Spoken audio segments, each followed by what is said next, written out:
AP BJP రెండుగా చీలిపోయిందా? TDP BJP, RSS బీజేపీగా రెండు ముక్కలైందా? అసలు టీడీపీతో పొత్తు పెట్టుకోవడం కాషాయ క్యాడర్కు ఇష్టం లేదా? ఏపీ క్యాడర్కు హైకమాండ్కు మధ్య అడ్డగోడలు మొలిచాయా? ఏలూరు, విశాఖ ఎంపీ సీట్లు తమకే ఇవ్వాలంటూ కాషాయ దండు కథం తొక్కుతోంది.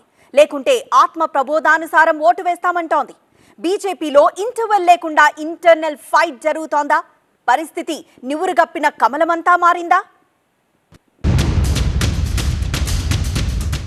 కాషాయ బీజేపీ, టీడీపీ బీజేపీగా కమలం పార్టీ చీలిపోయిందా?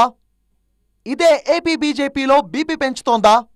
నేతల నోటి నుంచి డైనమైట్ల లాంటి డైలాగులు పేలేలా చేస్తోందా? హైకమాండ్కు నేతలు లేఖలు రాసేదాకా వ్యవహారం వెళ్ళిందా?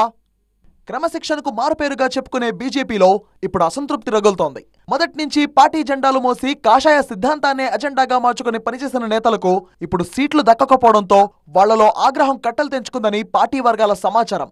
వలస నేతలకే టికెట్లు దక్కడంతో ఒరిజినల్ నేతల గుండెల్లో గూడు కట్టుకున్న అసంతృప్తి భళ్లున బద్దలైనట్లు కమలం క్యాడర్ చెప్తోంది. అదే ఇప్పుడు నివురు గప్పిన కమలంలా మారిందంటున్నారు. ఏలూరు బీజేపీ నేతలైతే మరింత తీవ్రంగా స్పందిస్తున్నారు. ఏపీలో బీజేపీ రెండుగా చీలిపోయిందని, ఆర్ఎస్ఎస్ బీజేపీ, టీడీపీ బీజేపీగా రెండు ముక్కలైందంటున్నారు ఆ పార్టీ నేత అంబికా కృష్ణ.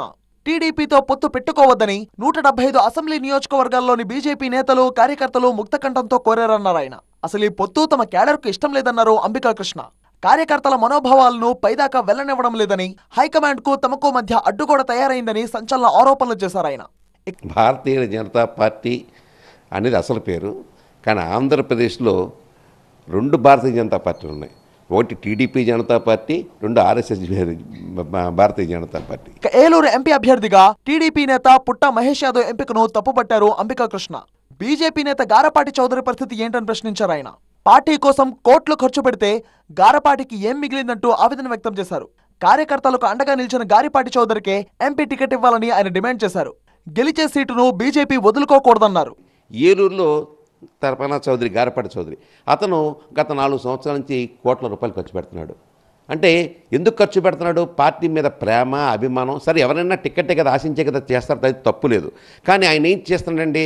మంచినీళ్ళు ఇస్తున్నాడు పేదవాళ్ళకి, రకరకాల స్కూల్స్కి డబ్బులు ఇస్తున్నాడు, రకరకాల వాటికి అన్నదానాలు చేయిస్తున్నాడు. కార్యక్రమం